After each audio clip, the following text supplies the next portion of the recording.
Halo semuanya, hari ini kita akan membahas topik yang sangat penting dan relevan, yaitu kepemimpinan dari perspektif Alkitab. Di tengah dunia yang penuh tantangan, kita semua dipanggil untuk menjadi pemimpin, baik dalam keluarga, komunitas, maupun pekerjaan. Tapi bagaimana sebenarnya Alkitab memandang seorang pemimpin yang sejati? Yang pertama dan paling utama adalah kejujuran dan integritas. Dalam Alkitab, pemimpin yang diharapkan Tuhan adalah mereka yang hidup dalam kebenaran dan memiliki hati yang bersih.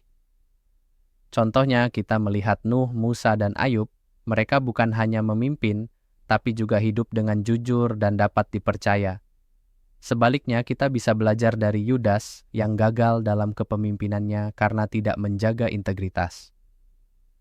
Kejujuran bukan hanya soal tidak berbohong, tapi juga tentang kesetiaan dalam hal-hal kecil sekalipun, seperti keuangan dan kepercayaan.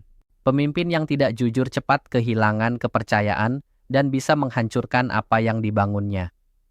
Yang kedua adalah tujuan yang jelas. Setiap pemimpin yang berhasil selalu memiliki visi yang kuat. Nuh membangun bahtera karena tahu akan datangnya banjir besar. Musa memimpin Israel keluar dari Mesir karena tahu tujuan akhir mereka adalah tanah perjanjian. Bahkan dalam konteks modern, Steve Jobs adalah contoh bagaimana visi dapat mengubah dunia. Tanpa tujuan, kepemimpinan akan kehilangan arah dan semangat. Tapi dengan tujuan, seorang pemimpin bisa memberi arah, motivasi, dan harapan, bahkan di tengah kesulitan. Ketiga, kepemimpinan yang sejati selalu mengutamakan orang lain. Alkitab penuh dengan contoh pemimpin yang rela berkorban demi kebaikan banyak orang. Ester misalnya, mempertaruhkan nyawanya untuk menyelamatkan bangsanya.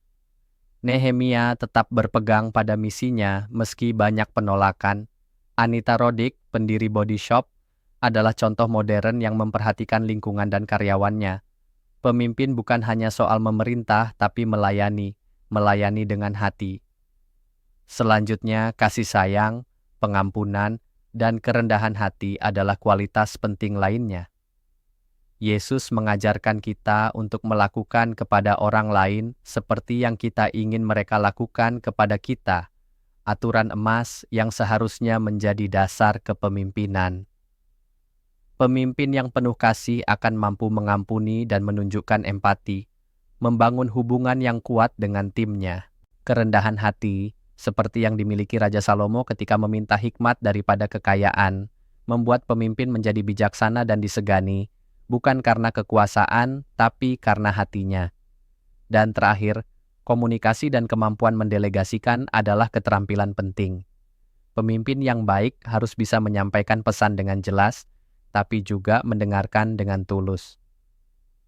Kita belajar dari Musa, Daud, bahkan Tuhan Yesus sendiri, yang semua menunjukkan teladan komunikasi yang efektif. Samuel adalah contoh pemimpin yang mampu mendelegasikan tugas dengan bijaksana, mempercayakan tanggung jawab kepada orang yang tepat. Jadi, kepemimpinan menurut Alkitab bukan soal jabatan, tapi soal karakter. Kejujuran, tujuan yang jelas, kasih, pengampunan, kerendahan hati, dan komunikasi yang baik, itulah kualitas pemimpin sejati yang berkenan di hadapan Tuhan. Mari kita terus belajar dan bertumbuh menjadi pemimpin seperti yang Tuhan inginkan. Terima kasih sudah menyaksikan dan semoga pembahasan ini menjadi berkat bagi hidup Anda.